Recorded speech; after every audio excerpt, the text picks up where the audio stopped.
बोले शीतला मात की जय। आप सभी को शीतला पूजन की ढेरों शुभकामनाएं, बासोड़े की ढेरों शुभकामनाएं, शीतला सप्तमी, शीतला अष्टमी की ढेरों शुभकामनाएं। आज के इस वीडियो में हम बात करेंगे कि बासोड़े का त्यौहार 2025 में किस दिन मनाया जाएगा। शीतला पूजन आपको कब करना है, क्या शुभ मुहूर्त रहेगा, क्या विधि होनी चाहिए, क्या माता को भोग लगाना चाहिए, एक दिन पहले क्या क्या सामग्री बनानी चाहिए, क्या सारे परिवार का बासा खाना आवश्यक है, क्या शास्त्र क्या कहते हैं, पुराण क्या कहते हैं इस बारे में, और यदि परिवार के लोग ना खाना पाएं तो उसके लिए क्या उपाय है, किस प्रकार से पूजन करना चाहिए, घर में आपको वो कौन से कार्य करने चाहिए जिससे कि आपके घर में किसी भी प्रकार की हारी बीमारी, रोग आदि ना फैले, ना आए। क्योंकि आप सभी जानते हैं कि जो शीतला माता का पूजन है वो इसी उद्देश्य से किया जाता है कि शीतला माता सभी प्रकार की हारी बीमारी, विशेष रूप से संक्रामक बीमारियां जो हैं, क्षय, चेचक आदि जो संक्रामक बीमारियां हैं, उनसे आपके परिवार की रक्षा करती हैं। तो ऐसा क्या करना है घर आके आपको जिससे कि सभी बीमारियां आपके घर से सदा के लिए दूर हो जाएं। साथ ही जब पूजन के लिए आप जाते हैं शीतला मंदिर में तो वहां पर एक खजाना गाढ़ा जाता है। उसकी विधि क्या है, ऐसी कौन सी विधि है जिससे कि यदि आप खजाना गाड़ते हैं तो आपकी संतानों को कभी धन की कमी नहीं होगी। ऐसी मान्यता है, इसीलिए ये प्रथा चली आ रही है कि शीतला पूजन के बाद खजाना गाड़ा जाता है। खजाने में क्या गाड़ते हैं, कहाँ गाड़ते हैं, कैसे गाड़ते हैं, उसकी विधि आपको बताएंगे। क्योंकि ऐसा माना जाता है कि अगर वो आप खजाना गाड़ते हैं तो जो आपकी संतान हैं उनको जब भी कभी धन की आवश्यकता होगी जीवन में तो वह खजाना उनकी सहायता करेगा और माता के आशीर्वाद से सदा उनके जीवन में बरकत रहेगी। साथ ही आज के समय की सबसे बड़ी परेशानी कि हर जगह शीतला मंदिर नहीं है, शीतला माता सभी मंदिरों में होती नहीं है। तो यदि शीतला माता के मंदिर आपके आसपास नहीं है तो आप शीतला पूजन कैसे करेंगे, क्या शीतला पूजन घर में किया जा सकता है क्या, और अगर घर में शीतला पूजन कर सकते हैं तो विधि क्या रहेगी, कैसे आपको घर में शीतला पूजन कर लेना चाहिए, करना चाहिए, क्या शास्त्र सम्मत विधि है वो आपको बताएंगे। क्योंकि आज के समय में टाउनशिप हैं, सभी शहरीकरण हो गया है सभी जगह पर, और हर जगह पर शीतला माता के मंदिर नहीं है और शीतला पूजन सभी के लिए आवश्यक बताया गया है। तो कैसे करेंगे, इस प्रकार से ये एक व्यापक जानकारी है, विस्तृत जानकारी है बासोड़े के बारे में और शीतला पूजन के बारे में। इसमें आपको शीतला पूजन और बासोड़े से संबंधित सभी बारीक से बारीक, छोटी से छोटी बात भी आपको बताई जाएगी, क्या बनाना है भोजन में, क्या नहीं बनाना है। जानकारी आरंभ करते हैं उससे पहले आपसे निवेदन है कि वीडियो यदि आपको थोड़ा सा भी उपयोगी लगे, थोड़ा सा भी काम का लगे तो एक बार उसे लाइक अवश्य कर दीजिएगा। क्योंकि आपका एक लाइक हमारे लिए बहुत महत्वपूर्ण होता है। हम बहुत परिश्रम करते हैं आपके लिए जानकारी जुटाने के लिए। जब आप एक लाइक करते हैं तो हमारा वह परिश्रम हमें सफल जान पड़ता है। तो कृपया एक लाइक अवश्य कर दीजिएगा। अपने घर में अपने बच्चों की दीर्घायु के लिए और रोग बीमारियों से बचाए रखने के लिए कमेंट बॉक्स में अवश्य लिखिएगा जय माँ शीतला। आप देख रहे हैं देवभूमि ज्योतिष संस्थान का प्रतिष्ठित यूट्यूब चैनल देवभूमि धार्मिक। बात करते हैं शीतला पूजन की। प्रिय भक्तों, जैसा कि आप सभी जानते हैं कि जो शीतला पूजन है ना, ये होलिका दहन के बाद सभी जगह पर किया जाता है। इसको करने के जो नियम है वो सभी जगह अलग अलग है, लेकिन विधि जो है वो एक ही है। नियम क्या है, इसका निर्धारण इस प्रकार से होता है कि कुछ प्रांतों में तो शीतला पूजन करते हैं होली के बाद प्रथम सोमवार को, कि जब होली पड़ रही है, होली का दहन, उसके बाद जो भी पहला सोमवार आता है उसमें कर लिया जाता है, यदि वो तीसरा दिन नहीं है तो। अन्यथा कुछ स्थान ऐसे हैं जहाँ पर मंगलवार को किया जाता है, और कुछ स्थान ऐसे हैं, कुछ राज्य या कुछ शहर या कुछ प्रांतों के लोग इस विधि को मानते हैं कि होली का दहन के बाद जो पहला गुरुवार आएगा, बृहस्पतिवार आएगा, उस दिन शीतला माता का पूजन किया जाता है। अधिकतर जो लोग हैं उनकी मान्यता ये है कि होलिका दहन के बाद जो पहली सप्तमी आती है ना, इसे कहते हैं चैत्र मास के कृष्ण पक्ष की सप्तमी तिथि, और ये शीतला सप्तमी कहलाती है। इस दिन शीतला माता का पूजन किया जाता है। और बाकी जो लोग हैं वो अष्टमी, होली के बाद जो अष्टमी आती है, अर्थात चैत्र मास के कृष्ण पक्ष की शीतला अष्टमी जिसे हम कहते हैं, उस दिन शीतला माता का पूजन किया जाता है। तो वार के अनुसार भी बहुत सारे लोग करते हैं। मुख्यतः शीतला सप्तमी और शीतला अष्टमी को शीतला माता का पूजन किया जाता है, विधि विधान से किया जाता है। विधि आपको आगे बताएंगे। शीतला माता का जो पूजन है ये प्राचीन काल से किया जाता रहा है। कारण क्या है, ऐसा माना जाता है साहब कि जो शीतला माता है ना, वो हारी बीमारियों से आपके परिवार की रक्षा करती है। ये जो समय आ रहा है ना, जो अप्रैल का जो समय होता है, मार्च, मिड ऑफ मार्च के बाद, मध्यांतर, मार्च के मध्यांतर के बाद का जो समय होता है, अप्रैल का, उसके बाद मई का, तो वहाँ पे बहुत सारी बीमारियाँ फैलती हैं, संक्रामक बीमारियाँ फैलती हैं। पहले के समय में तो ग्रामीण या देहाती क्षेत्रों में अनेकों बीमारियाँ फैला करती थी इस मौसम में। आप शहरों में भी आजकल देखते हैं ना कि हर जगह चलता है, अरे ये तो वायरल का समय है, वायरल का समय है। तो इस समय में शीतला माता का पूजन इसलिए किया जाता है कि जो संक्रामक बीमारियाँ हैं ना, जिनका संक्रमण तेजी से फैलता है, ऐसी मान्यता है कि शीतला माता उनसे आपके परिवार की, आपके बच्चों की सदा रक्षा करती हैं। इसीलिए शीतला माता का पूजन इस तिथि पर किया जाता है। किया कैसे जाता है? शीतला माता का जो पूजन है ना, वो होता है बासे भोजन से, इसीलिए इसे बासोड़ा भी कहा जाता है। शीतला पूजन का ही नाम है बासोड़ा। तो बासोड़ा कहा जाता है क्योंकि इस दिन बासे भोजन से पूजा की जाती है शीतला माता की। बासे भोजन में क्या बनाया जाता है? देखिए साहब, बासा भोजन बना ले, जैसे आपको मान लीजिए कल सुबह शीतला सप्तमी या शीतला अष्टमी है, कल आपको पूजन करना है, तो आज रात्रि को ही आप भोजन बना के रख लेंगे। पहले के समय में तो पूरे दिन का, अर्थात अगले दिन का पूरे दिन का खाना बना लिया जाता था कि सारे घर वाले पूरा दिन बासा खाना ही खाएंगे। यहाँ तक कि लंच में भी बासा ही लेके जाया जाते थे, हम तो लेके गए हैं खुद। बच्चे स्कूल जाते थे, उनको वही खाना दिया जाता था, बासा जो रात्रि को बना के रख दिया जाता था। माता की पूजा करने के बाद वही खाना उनको दिया जाता था। ऑफिस जाने वाले भी वही लेके जाते थे। रात्रि को कहीं जाके आपको उस दिन ताज़ा खाना बनता था, अन्यथा रसोई में जो चूल्हा है वो नहीं जलाया जाता था। इसके पीछे एक कारण ये भी था कि उस समय में आदिकाल में रेफ्रिजरेटर्स, फ्रिज नहीं हुआ करते थे, तो ये मौसम ऐसा मान लिया जाता था, संकेत के रूप में समाज को समझा दिया जाता था कि भाई शीतला माता की पूजा हो गई है, अब आप बासा ना खाएं। इसके बाद बासोड़े के बाद समाज में बासा खाना बंद कर दिया जाता था। इसका कारण ये था कि इसके बाद मौसम थोड़ा गर्म होने लगता है, और जब मौसम गर्म होने लगता है तो खाना जो है रात्रि का वो सुबह तक खराब होने लगता है। तो बासोड़े के माध्यम से पूरे समाज को ये सूचना पहुंच जाती थी कि अब वो समय आ गया है जब आपको बासा खाना बंद कर देना चाहिए। तो इसलिए भी ये प्रथा प्राचीन काल से चली आ रही है। बात करते हैं कि आज के समय में ये कितनी सार्थक है। आज के समय में जो युवा पीढ़ी है, नई जनरेशन है, वो बासा खाना खाना पसंद नहीं करती है। आप रात्रि का ये भोजन सब बनाएंगे और आप कहेंगे कि सुबह खा लें, तो आजकल के जो बच्चे हैं वो नहीं खाते हैं। तो ऐसी अवस्था में क्या किया जाए? ऐसी अवस्था में आप शीतला माता का पूजन तो अवश्य करिए। जो भी भोग बनाया जाता है वो भोग लगाइए। भोग क्या बनाना है आपको? शीतला माता को मीठे चावल और दही का भोग लगाया जाता है। कुछ प्रांतों में पुए बना लिए जाते हैं और मीठी पूड़ियाँ भी बनाई जाती हैं, उनका भोग माता को लगाया जाता है। तो भोग के लिए ये सामग्री आप अवश्य बनाइएगा।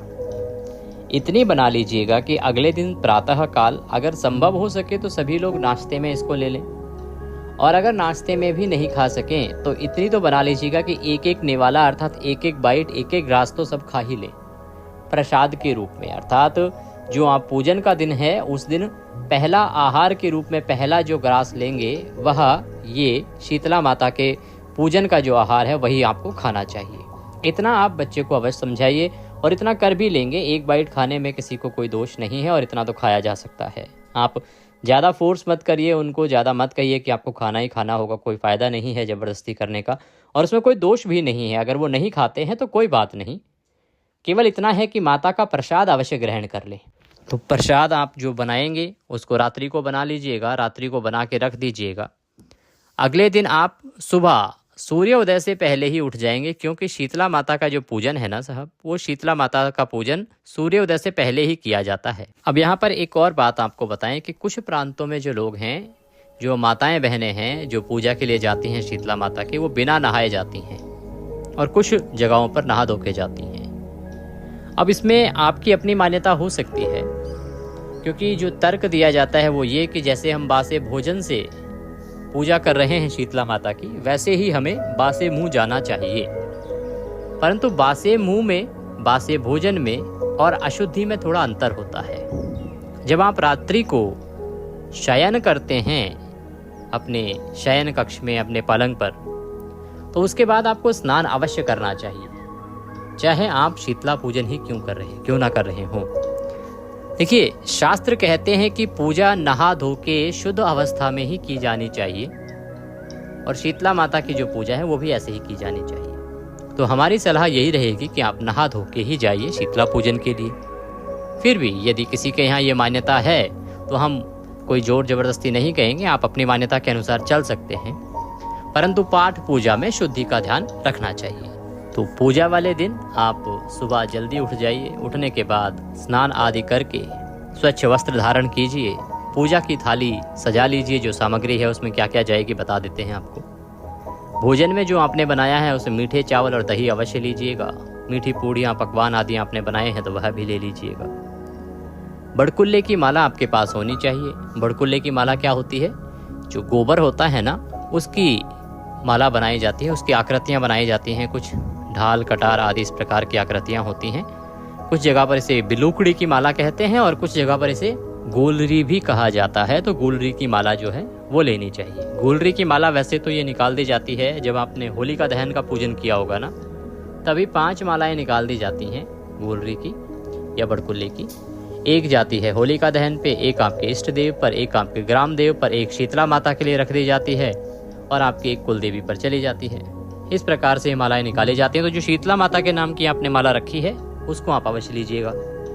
अगर नहीं निकाली थी आपने उस समय तो अब अगर संभव हो पाए तो मंगवा लीजिए। अभी तो समय है शीतला पूजन में, तो आप मंगवा के रख लीजिए और उसको आप पूजन में लेके जाइएगा।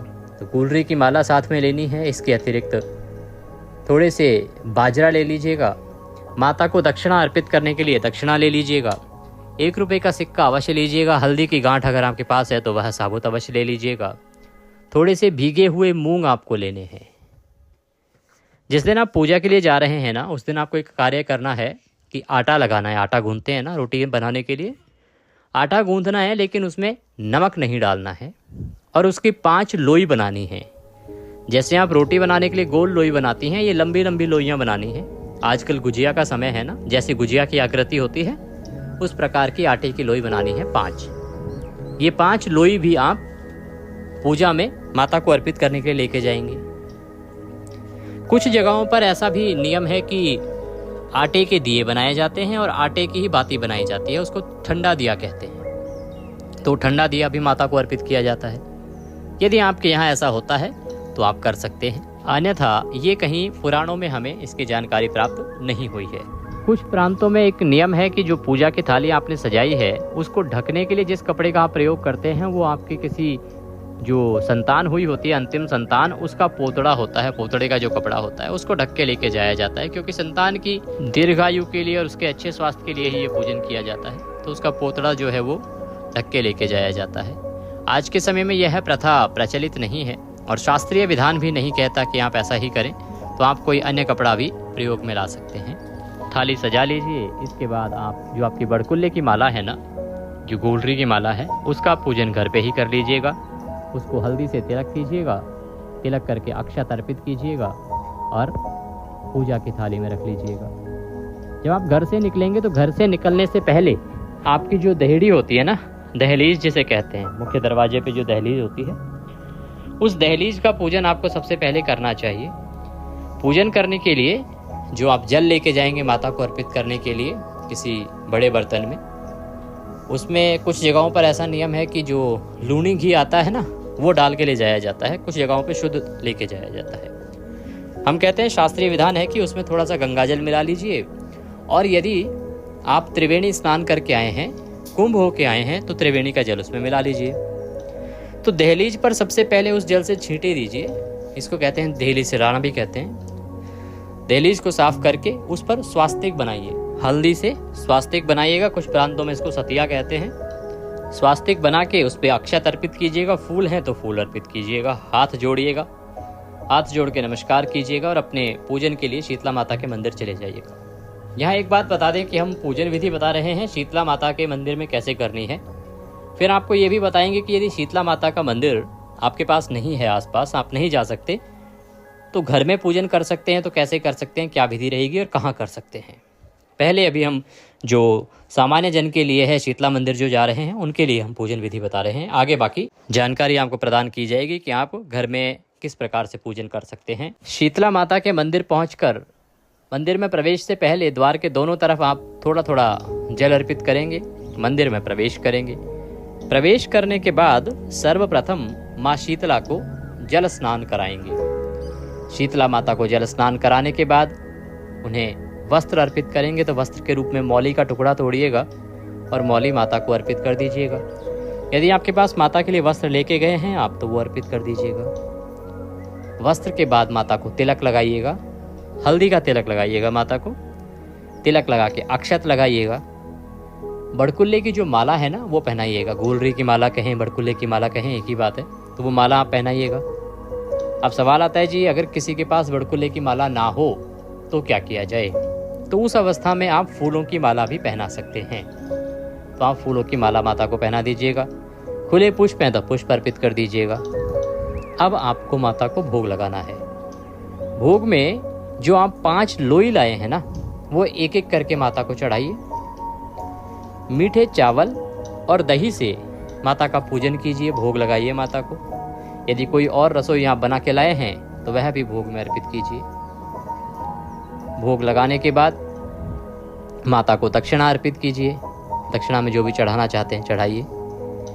हाथ जोड़ के माता को प्रणाम कीजिए और माता से निवेदन कीजिए कि हे माँ शीतला, हमने ये आपका आज शीतला माता पूजन किया है, इसमें कोई गलती, कोई त्रुटि, कोई भूल हमसे हो गई हो तो हे माँ हमें क्षमा करना। आप दया सिंधु हैं, हम आपके दर के भिखारी हैं। जैसी हमारी छोटी सी बुद्धि है उसके अनुसार हमने उत्तम से उत्तम करने का प्रयास किया है। इसमें जाने अनजाने में यदि कोई गलती हमसे हो गई हो तो उसे क्षमा करना और हमारे परिवार पर, हमारी संतानों पर सदा अपना आशीर्वाद बनाए रखना। किसी भी प्रकार की हारी बीमारी हमारे परिवार में ना आए, किसी प्रकार की परेशानी हमारे परिवार में ना आए। हमारे घर में सदा आचल लक्ष्मी वास करें और भगवान की कृपा से सब कुशलता पूर्वक होता रहे। इस प्रकार से माता को प्रार्थना कीजिएगा और नमन कीजिएगा। खड़े खड़े आप प्रदक्षिणा कर सकते हैं। परिक्रमा के लिए अगर जगह है तो आप परिक्रमा वहां पर कर सकते हैं। इसके साथ ही अब आपको करनी होती है मायके की शीतला। कुछ जगह पर मायके की शीतला भी पूजी जाती है। तो मायके की शीतला कैसे पूजते हैं साहब? मायके की शीतला पूजने के लिए जहां आपने शीतला माता का पूजन किया उसके साइड में ही कहीं भी जो उपयुक्त जगह हो, चाहे आप नीचे पृथ्वी पर ही क्यों ना हो, जल से छींटे दीजिएगा। उसके बाद वहां पर ये समझिएगा कि शीतला माता हैं जो आपके मायके की हैं। तो मायके की तरफ मुंह करके आप वहां पर जिस विधि से शीतला पूजन किया है वैसे ही भोग अर्पित कीजिएगा, जल अर्पित कीजिएगा, दक्षिणा अर्पित कीजिएगा और शीतला माता से निवेदन कीजिएगा कि हे मेरी मायके की शीतला माता, मेरी इस पूजा को स्वीकार करो और मेरे मायके में मेरे भाई भतीजे सब सुरक्षित रहें, सब स्वस्थ रहें, किसी प्रकार की परेशानी, बीमारी आदि उनको ना घेरे, उनकी सदा रक्षा करना। इस प्रकार से हाथ जोड़ के अपने मायके की शीतला से आप प्रार्थना करेंगे। ये सब करने के बाद अब आपको विश्राम करना चाहिए। विश्राम अर्थात एक स्थान पर बैठा जाता है जिसको विश्राम लेना कहते हैं। विश्राम लेने के लिए एक स्थान पर बैठेंगे, वहां बैठ के अब आप कथा सुनेंगे। शीतला माता की कथा आपके इसी चैनल पर पहले से अपलोड कर दी गई है और हम पुनः अपलोड करेंगे, उसको भी देख लीजिएगा। साथ ही हमने शीतलाष्टकम स्तोत्र भी अपलोड किया है जिसे आपको अवश्य ही शीतला पूजन के दिन सुनना चाहिए। शीतलाष्टकम और शीतला माता की जो कथा है उसका श्रवण करेंगे। अगर आप मंदिर में ना सुन पाएं तो कोई बात नहीं, आप घर आके सुन लीजिएगा। पूजन के बाद घर जाके आप उसको सुन लीजिएगा, लेकिन आपको ये सुननी अवश्य ही चाहिए। अब वहां पर एक और प्रक्रिया होती है, उसे कहते हैं खजाना बोना। खजाना बोने की जो प्रक्रिया है वो ये है कि आप मंदिर के कहीं भी प्रांगण में थोड़ी सी मिट्टी हटा दीजिएगा या कोई गड्ढा खोद सकें, कच्चा स्थान है तो गड्ढा खोदिएगा छोटा सा। उसमें 1 रुपए का सिक्का, हल्दी की गांठ और थोड़ा सा बाजरा शीतला माता को याद करते हुए उस गड्ढे में गाड़ दीजिएगा, दबा दीजिएगा मिट्टी से और उसके ऊपर पानी के छींटे दे दीजिएगा। शीतला माता से निवेदन कीजिएगा कि हे शीतला माता, ये जो खजाना मैंने आपके यहाँ बोया है ये आवश्यकता पड़ने पर मेरी संतानों को प्राप्त हो, मेरे पुत्र को प्राप्त हो। जब भी कभी वह मुसीबत में हो, परेशानी में हो तो यह खजाना उसको बरकत दे। इसकी आप रक्षा करना और इससे दिनों दिन मेरे पुत्र की बरकत करना। इस प्रकार से शीतला माता से निवेदन कीजिएगा और वह खजाना बो दीजिएगा। कुछ प्रांतों पर बाजरे का खजाना बोया जाता है तो आप उसमें भी ऐसे ही होता है, थोड़ी सी मिट्टी हटाइए पृथ्वी से, वहां पर बाजरा ऐसे डाल दीजिए, उसके ऊपर मिट्टी डाल दीजिए, पानी के छींटे दीजिए और शीतला माता से प्रार्थना कीजिए कि हे माँ, मेरे परिवार में कभी धन की कमी ना आए, कभी आर्थिक परेशानी की अवस्था हो तो ये जो खजाना है वो मेरी संतानों को प्राप्त हो और उनकी सदा रक्षा करना। इस प्रकार से वो खजाना बोना है। ये प्रक्रिया करके अब आप घर के लिए प्रस्थान करेंगे। जब घर आप पहुंचेंगे तो घर पहुंचने के बाद आपको पूरे घर के अंदर ये जो जल आप लेके गए थे ना शीतला माता को, जो आपने अर्पित किया है, उसमें से थोड़ा जल बचा के लेके आना है और वो पूरे घर के अंदर आपको छिड़कना है। उस जल का ये अभिप्राय है कि वो जो जल है ना शीतला माता के पूजन का, वो आपके घर में किसी भी प्रकार के रोग, दोष, हानिकारक जो एनर्जी है, नेगेटिव एनर्जी है, उस सब को समाप्त करेगा। इसीलिए जल छिड़का जाता है। ऐसा माना जाता है कि शीतला माता के इस पवित्र जल से आपके घर में सभी बीमारियां जो हैं वो समाप्त हो जाएंगी, वहाँ से चली जाएंगी। किसी भी प्रकार की नेगेटिव एनर्जी वहाँ पर होगी तो वह भी वहाँ से पलायन कर जाएगी, चली जाएगी और आप सुरक्षित रहेंगे। ये करने के बाद अब आप शीतला माता का प्रसाद ग्रहण करेंगे। जो पूजा में आप लेके गए थे उसमें से थोड़ा थोड़ा प्रसाद स्वयं लीजिएगा और अपने पारिवारिक जनों को अवश्य ही दीजिएगा। ये हो गई शीतला माता के पूजन की पूरी विधि। अब बात आती है जी कि अगर हमारे यहाँ शीतला मंदिर नहीं है तो हम पूजन कैसे करें, घर में पूजन कर सकते हैं या नहीं कर सकते हैं। देखिए, शीतला मंदिर यदि आपके यहाँ पे नहीं है तो आप घर में भी शीतला माता का पूजन कर सकते हैं। विधि आपको बताते हैं। आपके घर में किसी भी स्थान पर आप पूजन कर सकते हैं। पूर्व दिशा की ओर मुख करके बैठिएगा। शीतला माता की कोई तस्वीर या प्रतिमा आपके पास है तो उस पर पूजन कर सकते हैं, अन्यथा 2 पत्थर लीजिएगा और उन 2 पत्थरों को शीतला माता का स्वरूप समझिएगा। कहीं भी किसी भी स्थान पर अगर आपके पास घर पे कोई लकड़ी की चौकी आदि है तो उस चौकी पर रखिएगा, विराजमान कीजिएगा, अन्यथा पृथ्वी पर रखिएगा। पहले जल से छींटे दीजिएगा, उससे स्थान का शुद्धिकरण हो जाएगा, पवित्रीकरण हो जाएगा। फिर आप वहां पर शीतला माता को विराजमान कीजिएगा, चाहे तस्वीर के रूप में, चाहे मूर्ति के रूप में, चाहे पत्थर के रूप में ही अर्पित कीजिएगा। अगर कुछ ना हो तो पत्थर रख लीजिएगा। उसको स्नान कराइएगा, जल के छींटे दीजिएगा, स्नान कराइएगा। स्नान कराने के बाद तिलक लगाइएगा, वस्त्र के रूप में मौली अर्पित कीजिएगा और फिर माता को भोग लगाइएगा। जो भोग आपको बताया है हमने उसी प्रकार से भोग लगाना है। वही सब सामग्री आपको प्रयोग में लानी है जो हमने अभी शीतला माता के पूजन में आपको बताई थी। शीतला माता को भोग लगाने के बाद माता से प्रार्थना कीजिएगा अपने परिवार की खुशहाली के लिए और रोगों से रक्षा के लिए। माता से प्रार्थना करने के बाद आप उसके बगल में ही मायके की माता अगर आपके यहाँ पूजी जाती है तो जो विधि बताई है उसके अनुसार आप मायके की माता भी पूज सकते हैं। खजाना बोने का जो कार्य है वो भी आप अपने घर में ही कर सकते हैं। इसमें किसी प्रकार का कोई दोष नहीं है। अगर कोई ये कहता है कि नहीं किया जा सकता तो वो आपसे अनुचित बात कर रहा है, क्योंकि शास्त्रार्थ विधि है। अगर मंदिर नहीं है तो विधि हमने आपको बताई है कि किस प्रकार से आप घर पर पूजन करें। तो इस प्रकार से आप शीतला पूजन कीजिएगा। अब बात आती है कि शीतला माता का पूजन करना कब है। देखिए, 17 को सोमवार था, 18 को मंगल है और 20 तारीख को बृहस्पतिवार के अनुसार पूजन कर सकते हैं। सप्तमी और अष्टमी की बात करें तो शीतला सप्तमी मनाई जाएगी 21 मार्च को और शीतला अष्टमी आपको करनी चाहिए 22 मार्च को। दोनों ही दिन आपके लिए बहुत उत्तम है। यदि सप्तमी होती तो सप्तमी कीजिए, अष्टमी होती है तो अष्टमी कीजिए। ये थी जानकारी शीतला पूजन से संबंधित, बासोड़े से संबंधित जानकारी। यदि थोड़ी सी भी उपयोगी लगी हो तो कृपया एक बार वीडियो को लाइक अवश्य कर दीजिएगा। सभी के लिए उपयोगी है तो इसको अधिक से अधिक लोगों तक पहुंचाइए, फॉरवर्ड कीजिए, जिससे कि सभी लोग इसका लाभ ले सकें। क्योंकि आज की जनरेशन को तो पता ही नहीं है, बहुत सारे लोगों को, मैं सबकी नहीं कहता पर बहुत सारे लोगों को पता नहीं होता है कि कैसे पूजन करना है, करना भी है कि नहीं, क्यों करना है। तो उन तक पहुंचाइए जिससे कि वो लोग भी शीतला माता का पूजन करें और लाभ ले सकें। ये खरमास आरंभ हो गया है तो खरमास में जो प्रतिदिन की पूजा है ना वो बदल जाती है। उसके लिए हमने आपके लिए वीडियो अपलोड किया है कि आपको खरमास में कैसे पूजा करनी चाहिए प्रतिदिन घर में, उसको देख लीजिएगा, कहीं दोष उत्पन्न ना हो जाए। और तुलसी पूजा भी बदल जाती है विशेष रूप से इस महीने में, 1 महीने के लिए खरमास में, तो उसको भी आप अवश्य ही देख लीजिएगा। चैनल पर नए हैं तो चैनल को सब्सक्राइब कर लीजिएगा जिससे कि सही जानकारी आपको प्राप्त होती रहे और बेल आइकन के निशान को अवश्य दबा दीजिएगा, तभी आपको सारे वीडियोस प्राप्त हो पाएंगे। जय मां शीतला।